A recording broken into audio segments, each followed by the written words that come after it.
Yeah, I think a lot of these big companies are already doing some trials. Like when you look at big dietary supplement, they may try having a topical. You know what I mean? They may start with a topical as their first introduction to CBD to test the waters because they see all the money that's already being made.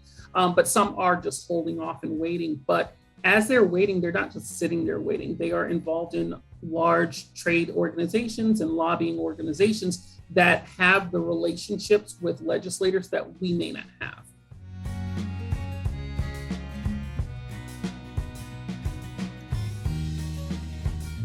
All right, well, welcome to the iHemp Hour. This is the iHemp Hour for July 8th, 2021. We've got a great show today. Certainly, we're going to have a lot of education, a lot of good talk today.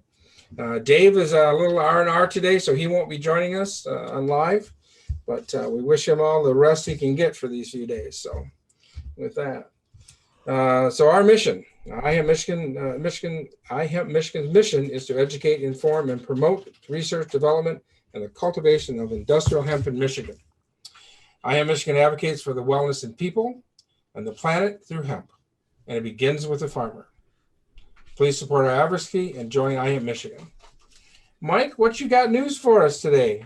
Well, I'm going to talk about an event, actually, I'm going to be at next week, and anybody out there in the hemp community that is thinking about growing cannabis, the other side of the THC spectrum, big event called the Michigan Cannabis Expo. It's going to be at Soaring Eagle at Mount Pleasant next week, 13th and 14th.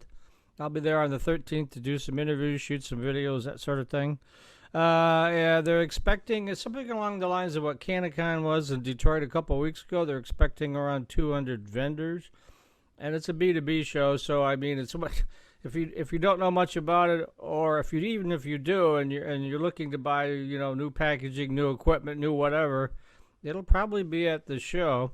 Andrew Brisboe will be at the show too. He's the MRA director. We had him on my show a couple of weeks ago for about an hour, and he went over a lot of stuff there. You can see that interview at MIMarijuanaReport.com. It's in video, and like I say, covered a lot of ground on that. But it'll be a good show, I think. Be fun to get up there. It's nice that we're getting out again after 16 months of staring at the walls. So everybody's a little antsy, but this will be a good show, and I'm sure that even the hemp growers, there'll be some stuff there for them to check out. I don't know what the pricing is, but you can find it online if you just search for Michigan Cannabis Expo. We also have a link there at MIMarijuanaReport.com if you want to check it. Again, it's a paid show, but it'll be a good show, I think, like the one at Detroit a couple of weeks ago. And then I know, Blain, you were talking about there's going to be one coming up in September at the Deltaplex in Grand Rapids, right? Yeah, we're looking forward to that. Some good things have happened this morning. We've got to kind of get everything figured out, but we're going to be partnering with the West Michigan Cannabis and Hemp Expo. That's going to be September 10th and 11th at the Deltaplex in Grand Rapids. So there'll be some special discounts available for iHemp members if you want to get a booth there. So looking forward to being able to work with them, and again, just keep the continuation of education out there as best we can. So we're looking forward to being able to do that. Mike, who you got coming up on your next week's show? Do you know yet? I think what we're going to do is I'm going to do some interviews from up there, or set those up, and we may just do it live up there. I'm looking at how we can pull that off. That way I'm getting whatever the latest news information is. There's a couple other things I'm looking at if that doesn't work out. I just got back from vacation, as you know. I just got in the door last night, so after going through 1,500 emails and getting caught up, that's always the part I hate the most when you go on vacation. It's all waiting for you when you get back, right? Never goes away. Yeah, so I think I'm looking at that, if I can pull that off. Otherwise, I get a lot of suggestions for people on the show, so there's no shortage there. But that's what I'm kind of looking at now, is just focus on what's going to be at Mount Pleasant next week, and who knows. So. All right. Well, thanks, Mike. We appreciate all that good news you're bringing from that side of the world. We love that. So one of the things I want to remind everybody is that Thursday the 15th is your deadline to report your crop acres to your farm service agency. That's one of the requirements for all states. Anybody that's under the USDA program, this year you got to do that. So if you don't do it by then, it's going to cost you $46 per farm. So let's just save that $46 a farm, and they're crazy right now. So give them a call, get it set up. And if you haven't certified before, a little bit of paperwork you're going to have to supply them, but not a huge deal. And hey, you get a cool map at the end of it. So make sure you get in there and certify those acres. It is a requirement. Also, talking about requirements, last week, July 1st, MDART put out an email regarding records that you need to keep as a grower. So highly encourage any of you to look at that, what they put out. We'll have a link to that on the website also. But that's important if you're going to be doing some kind of reporting. If you're going to destroy the crop, there's a whole thing. So let's hope we don't have that problem. But if you need to, there's a whole list of things you got to do there. So just check that out. Be aware of it ahead of time, and make sure you keep your records for the length of time they need to have those for. You don't have any problem there. Let's see. This Saturday, I'm going to start with that. If you can't find something to do this Saturday hemp related, then I'm sorry for you, because we have such great things coming on. Ackley Farms down in Three Oaks, Michigan is going to be throwing a little shindig on there. 17009 Flynn Road in Three Oaks. It's 1 mile east of the Speedway on Route 12. So local guys, you know what's going on down there. 1 o'clock, they're going to do the ribbon cutting, and 3 p.m. they're going to do the chicken bake. And then at 5 o'clock, we're going to try to do a iHemp Hour podcast live from down there. We'll see how that works. But they're going to be having a fun time. They're going to have some music, and they're going to have chainsaw cutting. And so that's an event that's going on there. Also this weekend, we have the Hempcrete Workshop at the Critter Barn in Zeeland, Michigan. Great time. It's a great kid event for sure. The Critter Barn, we moved it from the Critter Farm, which is the new location they're building, back to the Critter Barn. So all the animals are there. It's great to have the kids come out. Going to be fun. They're going to be making tiles that they're going to be putting in some of the buildings as they build them around the farm. And so the kids are going to make hempcrete bricks. And so what we're doing is we're going to make 300 bricks this summer. Maybe not that day, obviously, but throughout the whole summer, they're going to make bricks too. And everybody gets a chance to help out here, help out the hemp industry, and help out the Critter Barn. The bricks are going to be $20. They're going to go on a special wall with a plaque with everybody's name. So even if you can't make it to the event, but hey, you still want to help out with $20, we'd really appreciate that. And the farm will too. We'll have a link to that on the website. You can click on and donate. But if you're in the area, come on out. Also Friday night, that'd be the 9th, at the Crazy Horse Steakhouse Saloon. We're going to have a hemp networking time. We call it hemp working. From 7 o'clock until whenever that happens, right? Whenever we close it down. So that's going to be going on there again at the Crazy Horse Saloon Friday. That's tomorrow then, right? What's that? That would be tomorrow, yes. That would be tomorrow. Yes, it would be. Mm-hmm. Also, U.S. Hemp Building Association is putting a webinar on with Sergey. That's at 8 a.m. Pacific Standard Time. He's going to be hosting a discussion on hempcrete building, following by a question and answer session. So there's another great thing there that we've got going on. Other events that are coming up, the Southern Hemp Expo will be going on September the 2nd and 4th down in Raleigh. We've just made some commitments with them, and we're going to be there at the show. So we're looking to take a whole group of Michigan people down. So maybe in the near future, we'll put something out. See who wants to maybe share going down maybe, or maybe share some rooms and all that kind of fun stuff to make it fun. It's going to be a great show. It's just before harvest time for most people, so should be able to make that. So we're looking forward for that coming up, that being able to do that. We'll have them on the show in the near future to talk about that as well. News from the Show Me State, Missouri. 8th through the 11th, which is going on right now, they have Pickin' on Picnic and the Show Me State Hemp Fest at Lost Lake in St. Clair, Missouri.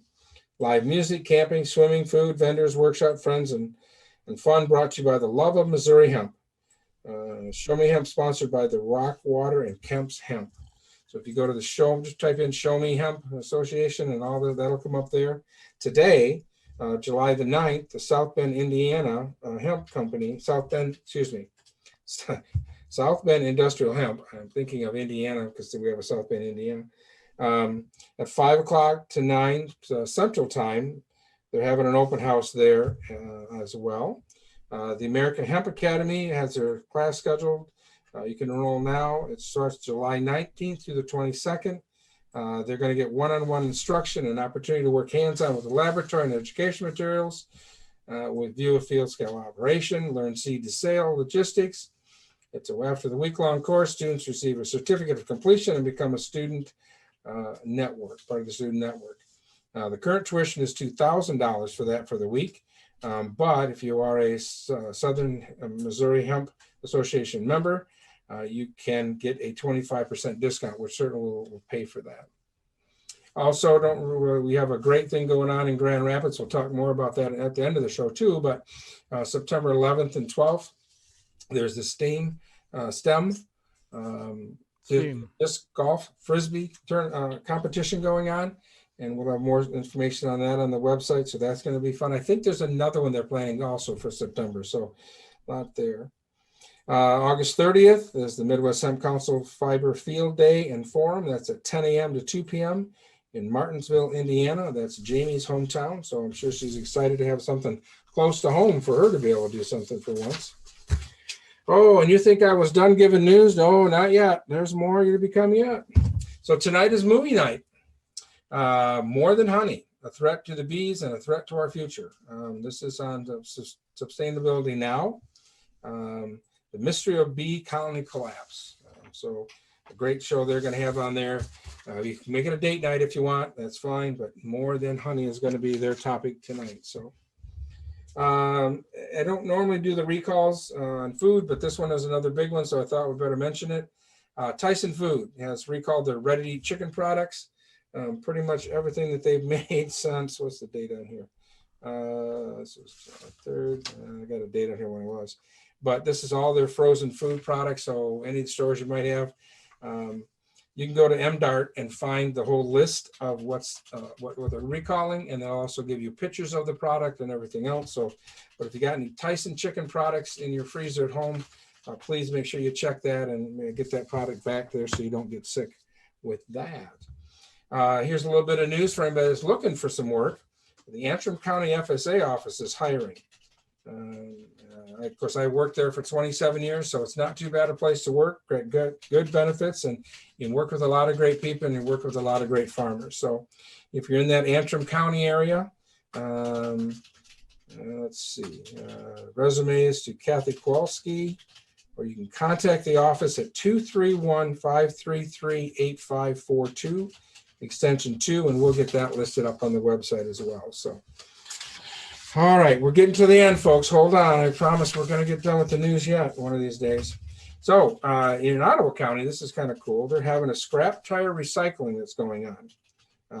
That is happening on July 31st. And the location site will be the Holland Road Commission is where they're doing that. I'm sure probably other conservation districts are doing this too.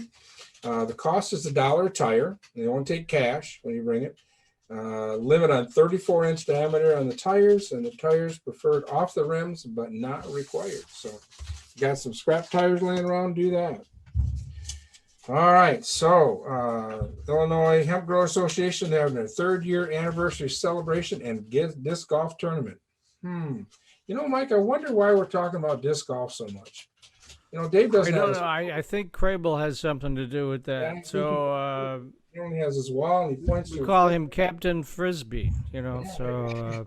Yeah, I'll have to get some of his. I'll have to get a frisbee to anyway. We know he's watching right now, so we have to heckle him. Yeah. So Saturday, September 25th is when that's going to be, from 10 a.m. to 4 p.m. at the Chapel Hill Golf Course and Event Center at Princeton, Illinois. So if you're a disc golf fan, this would be. It's about 4 hours from where I live, so it's not too far, and it's going to be a great weekend again with some friends and family, and meet some new people there. And if you're a disc golfer, hey, who knows? You might walk home with some prizes. So, whoa, how was that for news, Mike? Wow, that was a lot of news. You had a lot of stuff stored up there, Blain. I did, and a lot of stuff has happened this last week. So, great things are happening. I'll probably have a few more things at the end of the show, but Again, every day, even though I know we don't have as many hemp grower permits out this year, we certainly got people growing, and still hemp is going, building a future here. And I'm really excited to where this whole thing is going. I really am. But today we have a great friend and person on our show today. This is Scheril Murray Powell, Esquire. She is with Creative Services Incorporated. And I'm going to go through her list. It might take me as long to go through her list of accomplishments as the news I just did, but let me start here anyways. She is a business development manager for the Creative Services in their Cannabis Division. She is also an agriculture, cannabis, and dietary supplement attorney and you got to help me if I do these names wrong, at Doumar, Allsworth, Laystrom, Voigt, Adair. Yep. And we just say Doumar, Allsworth et al. Just to avoid that. But thank you. Give that whole list of names there. You say it. Oh, me? Doumar, Allsworth, Laystrom, Voigt, Dishowitz, Adair. Yep. Yeah. Okay. So that's all. It's always right from the source on that. The Daily Business Review has named her as one of the top 12 cannabis attorneys in Florida. Her practice covers both the marijuana and hemp industries, specializing in cannabinoid legalization and UK novel food registration. Scheril serves on the board of one of the oldest cannabis advocacy organizations, Patients Out of Time. She is the former executive director of the Black Farmers and Agriculturalists of Florida, and former director of the Federal Affairs for the Florida Department of Agriculture and Consumer Services. Scheril's on the Hemp Pilot Program Advisory Board for the University of Florida and serves on the Broward County, Florida Medical Marijuana Advisory Board. She is on the board for the Friends of Hemp and was a founding member for the U.S. Hemp Builders Association, not to be confused with the U.S. Hemp Building Association Foundation. She is also president of consulting firm Green Sustainable Strong LLC. In her spare time, which I have no idea how she has any spare time, she volunteers with the Winrock Foundation, delivering marketing training to farmers in Ghana, Africa. In 2018, she was a recipient of the Crohns Foundation Blood, Sweat, and Tears Award and the Cannabis Business Award Industry MVP Award. She is a former in the House Counsel for Sunflora, your CBD Store, and former in-house counsel for Green Roads World. She is the graduate of Florida International University College of Law. Okay, I'm tired. Whoa. Well, we can stop there. I so appreciate it. And thank you for the invitation to the iHemp Hour. It's just been a great experience working in hemp for all these years. I got in pretty early, 2016. I guess we saw the big boom 2014 saw where more people got involved. I mean, my client at the time, Green Roads, when they started, they were one of 3 CBD companies in the country. Now we have thousands upon thousands upon thousands. So, Blain, I met you and Becky at the U.S. Hemp Roundtables meeting. That's a great organization doing great things. And I just love to see how the industry is maturing. One of our catchphrases at Creative Services is the cannabis industry is growing up, and we're seeing evidence of that, every day. And we want to make sure that our industry is prepared for what's coming. Sometimes when I'm giving my talks, I'll say, more legal, more problems, and like more money, more problems. But for us, it's more legal, more problems. Why? Well, as we ask to be more legal and we change the laws and we advocate and we educate people on what hemp is, what CBD is, we have to harmonize. And I think that's the key word for today is harmonize with existing industry. And as we do that, we need to do our research. We need to understand what's expected from, for example, a consumable product. Are we food? Are we medicine? We have to self-identify based on how we formulate our products. Are we a building material, et cetera, and so on. And once we make that determination, we're going to have to harmonize with those traditional industries. So that's a large part of the work that I do, as an attorney. and also my new role as business development manager at CSI. I want to be clear that, in today's conversation, I'm not giving legal advice. These are just best practices. I give legal advice in my office or by Zoom one-on-one, depending on, the fabric of the company, what their aspirations are, what the laws are in their jurisdiction. And one thing I can say for sure is, when it comes to cannabis, when it comes to hemp, it is very jurisdictional specific. So, the laws in different states are different, the laws in different countries are different. And as an attorney and as a consultant, I have to make sure I'm aware of that, so I protect the interests of my clients. But when it comes to the work that we do at CSI, and again, keep in mind, Creative Services has been active and involved in this background screening space for the past 45 years. And being in any industry for 45 years is almost unheard of. So I'm going to blend my conversation here today with, let's talk about where we are as an industry and what the next steps are. And also let's talk about how do we protect our company with regards to people, our policies, our purity, and our profits. That's my 4P strategy that I share with my clients. And a big part of that people piece has to do with the work that I do at Creative Services, also known as CSI. So, with that said, let's talk about the industry right now. So when you talk about hemp, most people automatically go to your consumable products, maybe your topical products, but really the CBD space has been very dominant. It has been dominant. Why? Well, we know more about the processing of consumables and topicals than we know about the processing of our, hemp building materials and our textiles and other areas. We have really been struggling to get the expertise that exists internationally into the United States with regards to processing. And that's why organizations such as U.S. Hemp Building Association, iHemp Michigan, U.S. Hemp Roundtable. I just had a call yesterday with the Global Hemp Association. These organizations are so critical for ensuring that all the investment that you're making now, you will still be able to retain the market share that you gain when big industry gets involved. All of those updates that Blain gave earlier today, he was taking us through some, USDA specific stuff, introducing some people to the Farm Service Agency. As hemp growers, you are therefore farmers. As farmers, you have this connection with the USDA.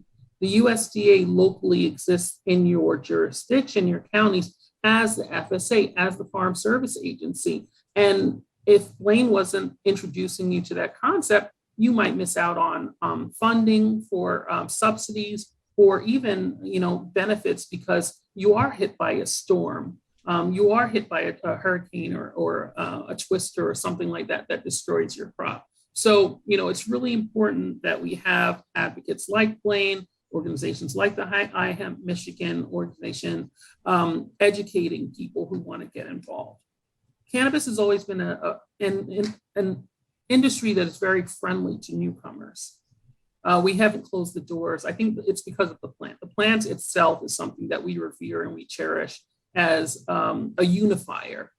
It changes people. I was on the Her Many Voices, had a webinar last week, and I was speaking. We were talking about just the plant itself. People get involved in the industry and then they start wearing natural fabrics and they start eating natural foods and they start changing their language and their dialogue about the earth and things like that. That's the impact of working with the plant and being in our industry. When you look at the industry today, we have on the hemp and CBD side, we have HR 841 that's been filed, second time it's been filed, second congressional session that it's been filed, which is going to legalize CBD in a way that makes it part of the dietary supplement industry. As we navigate that, and we are calling for, hey, we want to be 1%. There's legislation that wants 1% to be legal. There's legislation that looks at, CBD becoming a dietary supplement. We need to understand the other side of that. We need to understand what our aspirational companies look like. So, when you're looking at, a Vita Fusion, when you're looking at an Amway, when you're looking at these large companies that are owning the dietary supplement space that are, holding back on getting involved in CBD only because they're waiting for that nod from the federal government.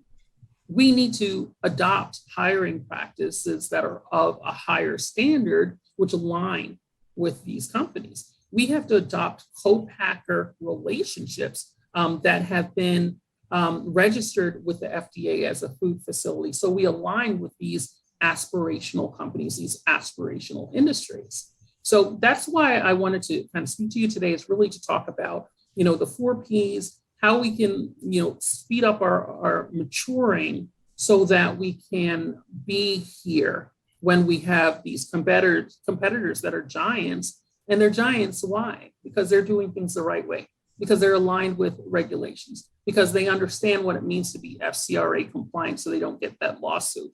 That's why I'm here today. And my firm is a compliance firm. The work that I do at Creative Services is about assisting companies in becoming more clients and hiring with confidence, and knowing that, all their hard work will not be stolen from them by someone that they let in the door because they didn't do the proper due diligence. So I just wanted to start there with, this is the landscape. This is the cannabis landscape. We've come a long way from smoking weed on congressional steps and things like that. We're an official industry. We're recognized. When I first started, we would say we're not even an industry. Actually, Marvin Washington, former NFL player, he's the one I heard speaking, and he said, we're not even an industry. We're a space. And like now we are an industry. We have investors. We're on the stock market. So we need to grow up, and we need to surround ourselves with advisors who can help us operate and focus on our core competencies, but have a circle of companies or advisors or contractors that know these specialized areas such as hiring, et cetera, and so on. So, one thing that I didn't come across in my bio is I'm also a hemp farmer. So as a hemp farmer, I've grown hemp with farmers in 4 states in our union. And, I've had highs and lows just like everyone else. And I know, a lot of the listenership, you're farmers as well. So, even being a lawyer, like I've had grown with in partnership, where the person I was in partnership with, they harvested the crop before our harvest date, and I got nothing after providing the seeds, providing the guidance, filling out the application, doing all that. And then I had to make the decision, is it worth suing them, or do I just move on and focus on my other farms? And I had to make that decision not just once, but multiple times. How do you prevent those types of predatory behaviors? That's something we're going to talk about. A lot of our farmers, especially that 2018 year and 2019 year, a lot of farmers farmed based on the word of individuals. And then when it came to harvest time and them picking up the crop and paying the money, they didn't show up. That's the reality. And some people lost their shirts. We hear that story quite a bit. We hear that story quite a bit. But, that's also what we're going to talk about today when we talk about, our due diligence checks and things like that. There are ways that we can make ourselves safer to, insulate ourselves, insulate our industry, but insulate our family farmers, our multiple generation farmers who want to, take a chance with their life savings on this new, highly valuable, very versatile plant. And we want to help them to do so. We want to help you to have the knowledge in order to do that. So let's talk about my 4 Ps that I mentioned earlier. We'll start with the people piece. When we talk about the people piece, a lot of it has to do with who you let in the door. Who are you hiring to manage your hen house, or your hemp house, I should say.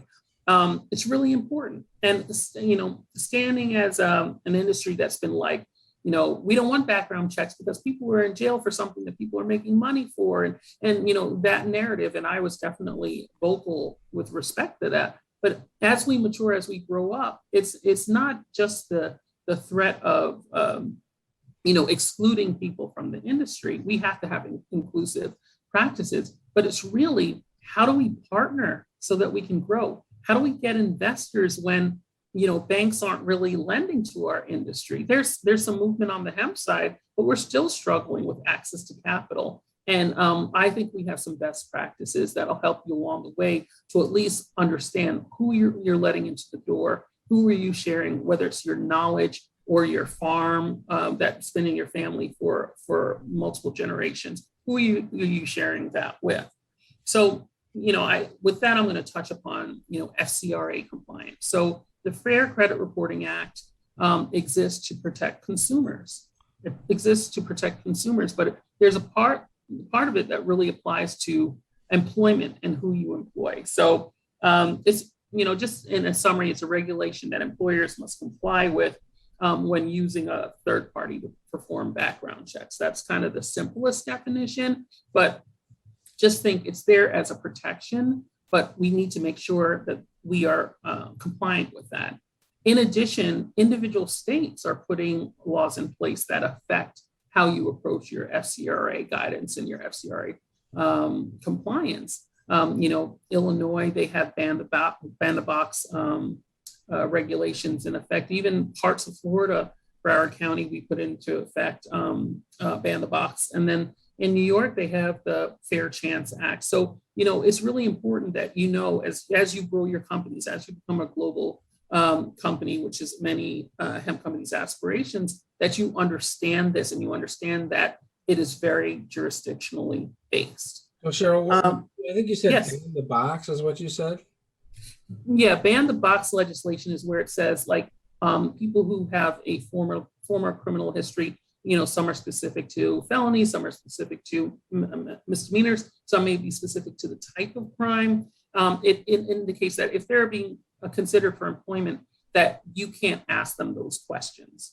Kind of similar to age protections and things like that. You can't ask somebody how old they are. You can ask somebody how many kids they have, if they have children, so that you're not discriminating against them for employment purposes.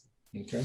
So while we have a responsibility as an industry to protect and grow our work base and our employee base, we also have a responsibility to protect these companies that we've built, especially before the big players come in, big pharma, big tobacco, big dietary supplement, and they already have these things in place. So if we don't know what the next step looks like, how are we going to sustain? How are we going to stay in business? And that's what I'd like to help people with. And I am available for one-on-one sessions that I don't charge for as creative services, just to talk about, how our screening solutions can assist you in making sure you're hiring the right way so you don't get a willful violation sanction later on in the future, or get sued because you didn't send a pre-adverse notification when you were deciding that, hey, based on this person's background, I don't think they're a good fit for our organization, or I don't think they're a good fit for this particular functional role in my organization.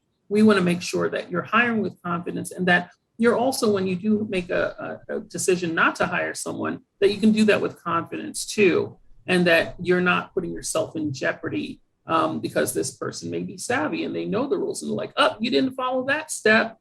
You didn't let me know that you were using my credit report in order to make a determination. You didn't get my signature so that I can authorize you to run my credit.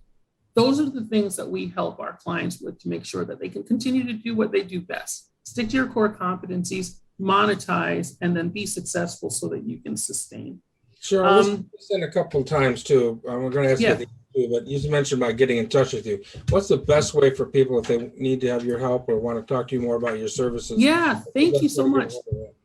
Absolutely. So you can email me directly at S. Murray Powell. That's S for Scheril, S. Murray Powell, no spaces, at creativeservices.com.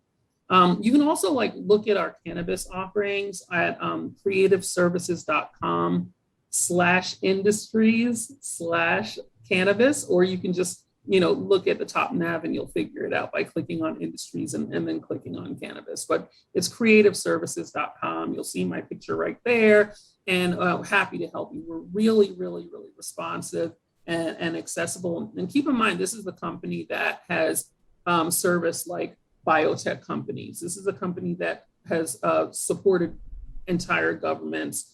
They actually have the Massachusetts contract for their cannabis commission as far as the screening of applicants. This is the company that was in the nuclear business for a number of years as well. So we are used to very highly regulated industries, and that's why our system is so secure.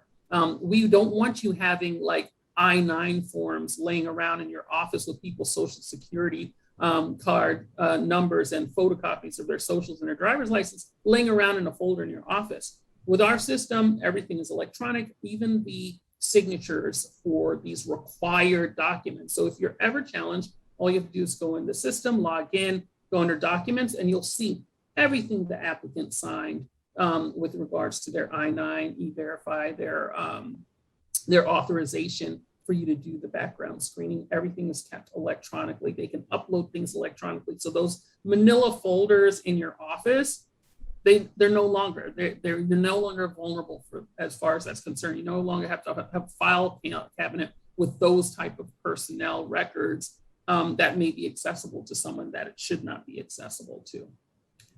With that said, please go ahead.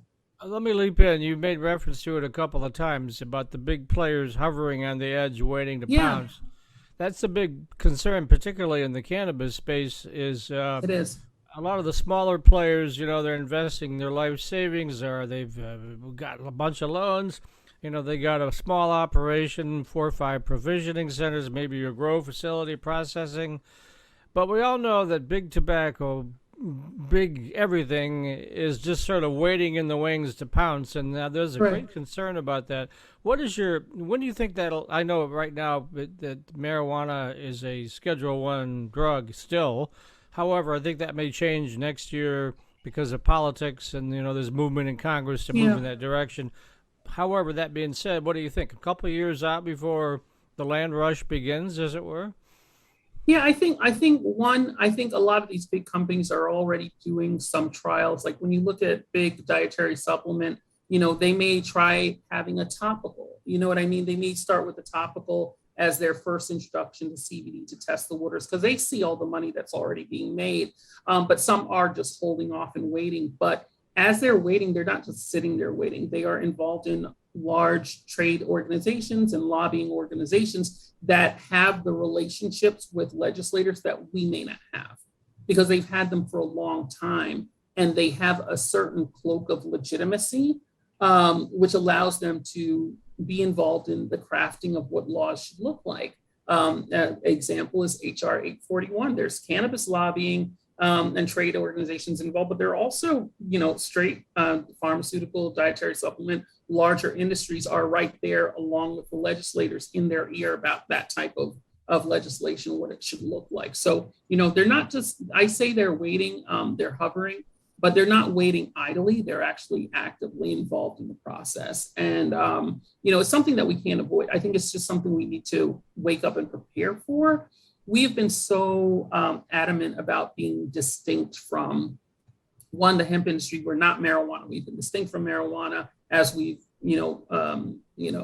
talked to legislators, et cetera. And we've also been distinct as an industry and had a pride that, had pride in we're natural, we're naturally occurring. This is a versatile plant. We're not these big industries. I think we need to just, pierce the veil of that and really embrace it and say, you know what, even though we haven't traditionally been that, again, I'm going to use the word I used earlier. There's going to be an era of harmonization. And with that era of harmonization, we need to see what they do really well.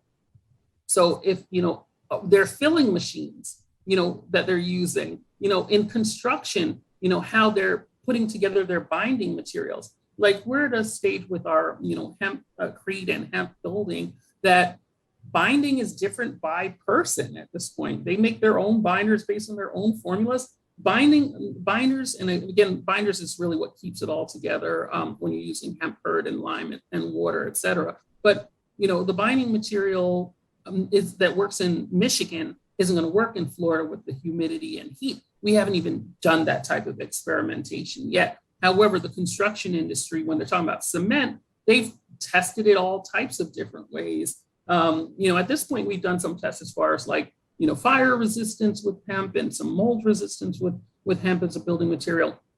There's so much more to do. Because if we look at even the CBD industry, as popular as it is, as researched as it is, there's still so much to do. So can you imagine when we're talking about the fiber uses and the fact that we can barely find a processor, how much experimentation that we will have to do to prove, if we're asked to prove, which we really haven't been to date, consumer safety. So I say embrace it and be that company that's ahead of the curve and looking at traditional building, how they're testing, what their experimentation looks like. So you're the one with the white paper to say, hey, these are the standards. I may be one of a handful that meet these standards, but to keep people safe, this is what the standards need to be. And the companies that are doing that and investing in that type of research, they're the ones that are going to be around. The companies that are looking to traditional industries just for best practices, not to change our identity of who we are. Those are the ones that are going to be around. And that's why I'm doing this talk. It's a little bit of a tour to really encourage our, those who have been able to monetize to kind of lead the industry in this direction of harmonizing with the traditional industries so that we're prepared when the laws do that for us, that we're not left saying, what's GMP? How do we, what's ISO, that type of thing. How do we, what preservatives are lawful in which countries? Now, we have that period of globalization where I had the opportunity to register, one of my clients, a number of my clients' products in a few submissions for novel foods registrations in the UK. It's a long, exhausting process, and it's a costly process. So how do we do that? One solution was IA, European Industrial Hemp Association. They formed a consortium and they did an application for everybody. That's the type of stuff I'd like to see in the US, where we're kind of pulling resources together so that we can be ahead of the curve when these laws do come into effect. And with that said, when we talk about the whole HR thing and hiring, there's the screening is one area, and that's, where I sit right now in the space. But there's also the question of how are you handling HR overall? You have the screening area, you have your FCRA compliance, you have your pre-adverse notification letters and all that, and creative service can take care of that for you. But you're going to also have to make a decision. Are you going to have in-house HR? A lot of us are starting where the CEO is the one doing the hiring. That's how we start. It makes sense. Or our sister or our brother or our wife or girlfriend or cousin. We're going to have to get past that. We're either going to have those individuals educated on all of the compliance pieces that are required, or fortunately, there are a number of HR, outsourcing agencies that we work with, as well as creative services. But a number of the industry players are also working with them. So they're only paying for what they need instead of having someone in-house until they get to the point in maturity where they need someone in-house. So I did want to talk about in-house versus outsourced HR and let people know that, you don't have to necessarily hire an HR person. There are some outsourcers that do HR work, and I'd rather see you, do that, pay for what you need rather than ignore it and just kind of human resources, dealing with people issues, there's state law with regards to that, and then there's federal equal opportunity law with regards to that. So it's not something that you can just kind of play around with. There are some really heavy sanctions, even on the willful violations with regards to screening and FCRA compliance. Those sanctions, they go into millions. And I just would hate to see that for our industry. The next topic I want to touch upon is drug screening. So, as an industry, we've kind of been like, hey, drug screening doesn't make sense. We don't want drug-free workplaces or BS and things like that. But as we, we're applying for grants or we're bidding for government contracts and things like that, that's criteria that's standard in those bid offerings that, you have to show that you're a drug-free workplace. But it doesn't mean that you have to, drug test for everything. There are a lot of our clients who drug test and they exclude the THC assay for obvious reasons. And there are other ways to approach it. Some clients also say, listen, if you have a medical card, then you don't get screened, or if you have a medical card, we're going to remove the THC assay. So there are different approaches to that. So I think that's something that we need to, as an individual company, make a determination about. And Creative services, we can help you with that. We can schedule drug screening appointments all over the country for you. It's part of what we do for our clients so that you can take that off your internal resources, and your internal resources can be focused on developing a high performing team as it should. When it comes to like security and, your security approach, I think, for marijuana applicants, they do a great job because it's part of their application. They need to show the state, this is how we're going to secure. For, hemp cultivators, usually, they may have to speak to a little bit about security, how they plan to secure the perimeter, et cetera, and so on. But, sometimes as you grow, there's an opportunity to connect with companies such as, Sapphire Risk Advisors. Tony Gallo's been a good friend for a long, long time. And he helps write people's marijuana applications. So he knows how to scale up and scale down based on your resources and based on your needs. So I just wanted to highlight that as well. And, the last thing on, just talking about people pieces, screening by functional roles. So you have your chemist/pharmacist, the person who's formulating, hopefully, your consumables, someone who has been trained and understands chemistry, et cetera, and so on. A lot of times, I'm not going to pretend that people haven't started their companies by formulating in their, kitchens and in garages, whatever. That's happened, but we've matured past there. So a lot of people, when we mature, when we're hiring pharmacists and chemists, we need to make sure that these people who are creating these consumables, that they're trained. And one thing that we do at Creative Services is we do educational verification. So if your person says they're a chemist, you want to verify with the university that they actually do have that chemistry degree. If someone is, like in a medical capacity or medical director, or they're going to be your spokesperson as a physician, you want to verify, one, medical malpractice, and two, that they have been educated as a physician. Last thing you need is a bad headline. So educational verification is really important. Employment verification is really important, even for your lower pay grade individuals. I would say it turns on access. So in a warehouse setting for hemp, you can have thousands, sometimes hundreds of $1,000s worth of valuable product right there. You need to make sure that people have access to those secure areas, that you at least know a little bit more about their background before you add them to your team, especially if you have a really efficient team that's working well together. You want to make sure before you add anything, to any person, any element to that environment, that you vet it and then you make sure that it works for you. And, going back to what I said about, the hemp industry and how, basically I heard this it was one of the NOCO virtual conferences, and there was a speaker, and he said the hemp farmers are basically sustaining the industry. Hemp farmers are subsidizing with their life savings, sometimes subsidizing the entire industry, because they're the ones who take the fall. They're the ones who have to sell what they've grown for pennies on the dollar just to not see it spoiling. We want to change that, but that's been kind of a reality, right? Especially if they don't know how to cure themselves and things like that. So with that said, the partnerships are so important. At CSI, we do due diligence checks, so that's something I could have avoided when I was partnering with a farmer in Pennsylvania or in Maryland, et cetera.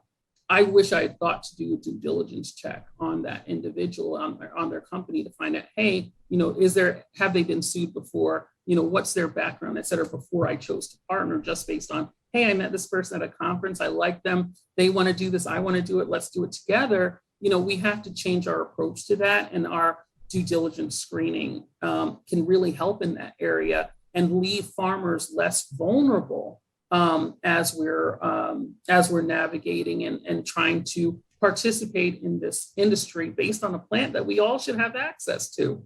So I just wanted to talk about those things as far as, just talking about the people part, but I'm going to transition to just talking about policies. I mentioned, GMP certification. There's GMP certification, there's EU GMP certification.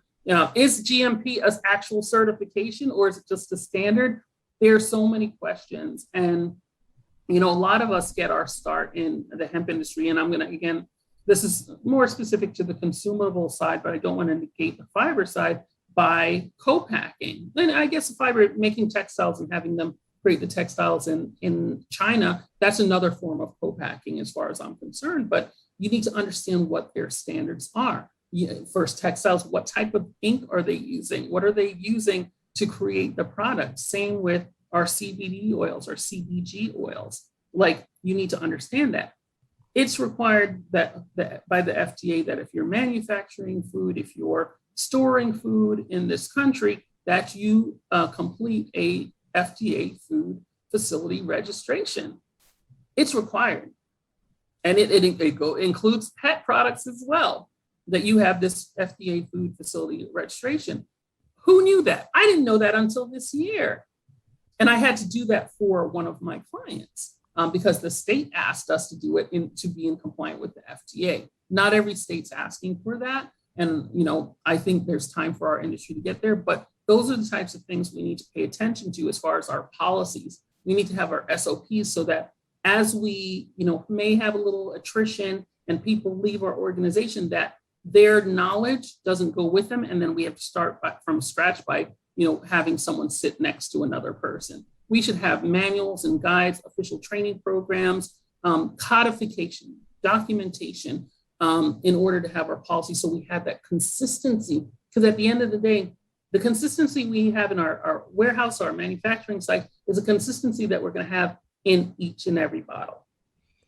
And we need to have bottle 1 match bottle 4,000, match bottle 1 million, if that's what we're saying on the label, if that's what we're asserting within a small variance. So that's why your policies are very important. And I would say that includes your screening policies, that includes your HR policies. Everything needs to be documented as you grow so that you don't find that you're this big organization and you don't know how to onboard someone consistently based on their functional role.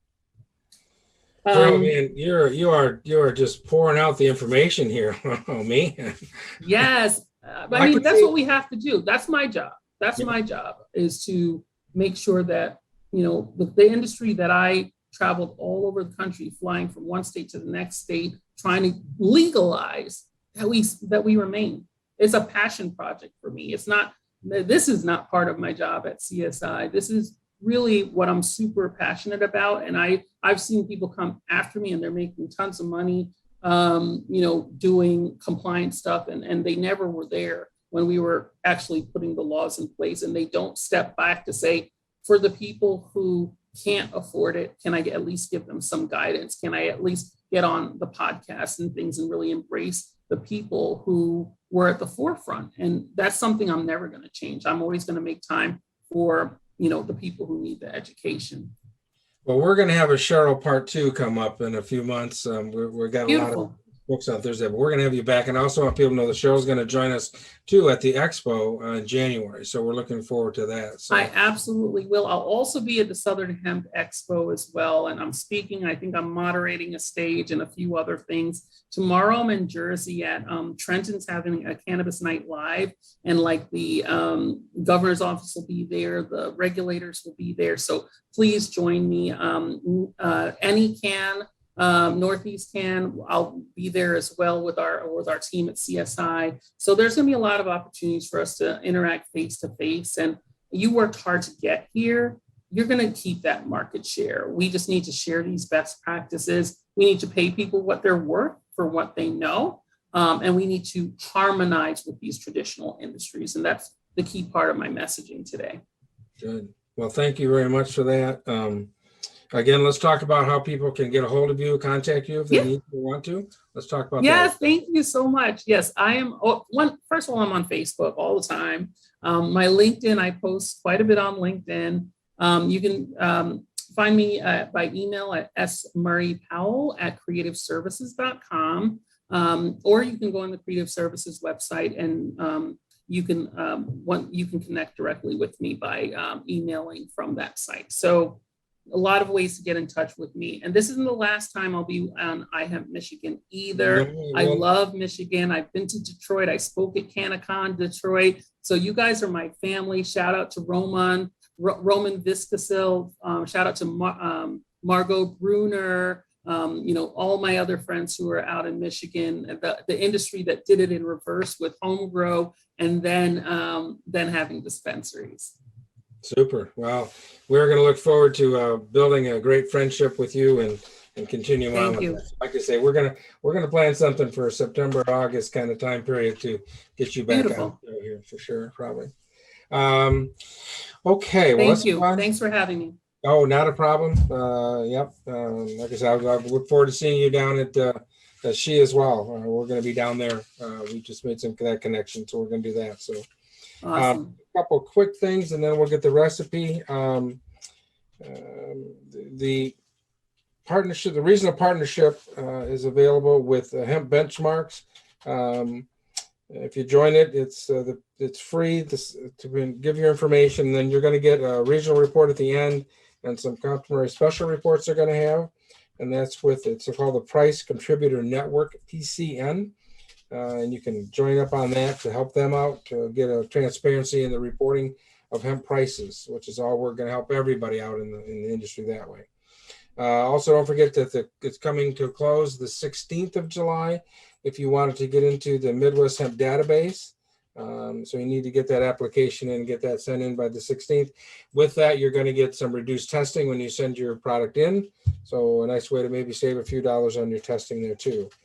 Also, don't forget that December 1 and 3 in Plainfield, Indiana is going to be Hemp at the Crossroads. So plan some time for that to go down. That'll be another great show that'll be going on too at that time. So what else have I got? Crossroads webinar. We are planning a webinar. We're going to have, let me give you the shows coming up here. Erica Haverson with Time E-Paper is going to be on next week. And then Marsha Mole from Food ID is going to be on to talk about the importance of getting certified, making sure that your crop is, or your product is GMP, Good Manufacturing Practices certified. And she's going to talk about the U.S. Hemp Authority certification seal we have there. So those will be two good shows. Now, also, so we planned for an August 25th, we're going to have a webinar with Food Chain ID to talk about, again, the importance of that and how to go about doing that. And then we're also in talks with them about having an actual training session the Thursday. So that would be January the 20th in Lansing for people that want to go through the course and be able to start that certification process and start that. So a lot of good things coming up there. All right, Mike, Scheril, any last minute comments you want to make for the good of the show before we do the fun part? Yeah, no, I just wanted to say thank you again for having me. I wanted to shout out my CSI team as well. The president, again, the man who started it all back in 1976, Alan Sklar, he was on watching and he enjoyed himself, as well as Laura Randazzo, Kelly O'Shea. So it's a great team. It's feels like a family. So I wanted to shout them out. Shout out to all the organizations, the advocates. And again, I'm a phone call away. I am a part of this living, breathing industry. I experiment on myself before I share with my clients, which is why I'm a hemp farmer myself. And I just think it's great what you guys are doing. And I love, love, love, Blain, how you're taking it through, cannabis and agriculture and making people understand that, we're inseparable and you need to understand how you can maximize the opportunity to grow your business as an agricultural business, as well as a cannabis business. So thank you so much for what you do. Well, we're going to be looking forward to working with you as we move this hemp industry forward, because there's a whole lot we still got to do yet on it for sure. So, all right. So, Mike, anything you want to add? Just that I'll be at the big event in Mount Pleasant next week, Tuesday. And so if you're there, look me up. I'm always looking for great story ideas, and I'm sure there'll be a whole bunch of them. All right. Well, we'll look forward to your report back on that. And I'm going to try to make it up there if I can myself, but we'll see. It's a busy week next week for Blain, but we'll see. Yeah. All right. Here we go. The why everybody watches the show, at least that's what they say. I think they're just trying to make me feel good, but it's all right. I'll take those compliments any way I can get them. So today, if you're regular to the show, I love to do grilling. It's one of my favorite things that I like to do all throughout the year, not just through that. So we have a pineapple grilled salmon hemp heart recipe today. So with this, you need a pineapple, or you can get it sliced and diced at the store, however you want. 4 salmon fillets, a quarter cup of teriyaki sauce with honey, 1 cup of rice uncooked, 2 cups of water, half a teaspoon of salt. Yeah, there we go. Bringing that up. Half a cup of grape tomatoes, garlic clove, jalapeno pepper, seed removed, 1 cup of cilantro loosely packed, and 1 lime. And I always throw in, of course, a quarter cup of hemp heart seed in there for sure. So pretty simple recipes there, how to make it. It's a great tasting one. And try that on your recipe and give some feedback if you like it or what you want to change things on it. But it'll be a wonderful treat, I'm sure, for you to do that for a cookout on the weekend. So, or a weekday, whatever you want to do there. So I want to thank everybody for joining us today. Scheril, again, we're going to have you back on again because there's a whole list of questions that I never even got to. Oh my goodness. Information. I didn't want to interrupt you. So that's one thing when you have a lawyer on, you got to keep them from talking because we'll talk forever. But if there are any questions that you want to send me by email and then publish on your website, I'm happy to do that. Blain, anything for you, anything for Becky and your team at iHemp. So just let me know how I can support you guys. All right, we appreciate that. Next week again, Erica Halverson with Tying E Paper, and then the week after that it's going to be Marshall Moll with Food Chain ID and the importance of getting certified and having that seal for consumers to know they're buying a good, safe product. So, thanks everybody. Dave will be back with us next week, and we'll have another great recipe at the end of the show. Thanks everybody. Have a good one.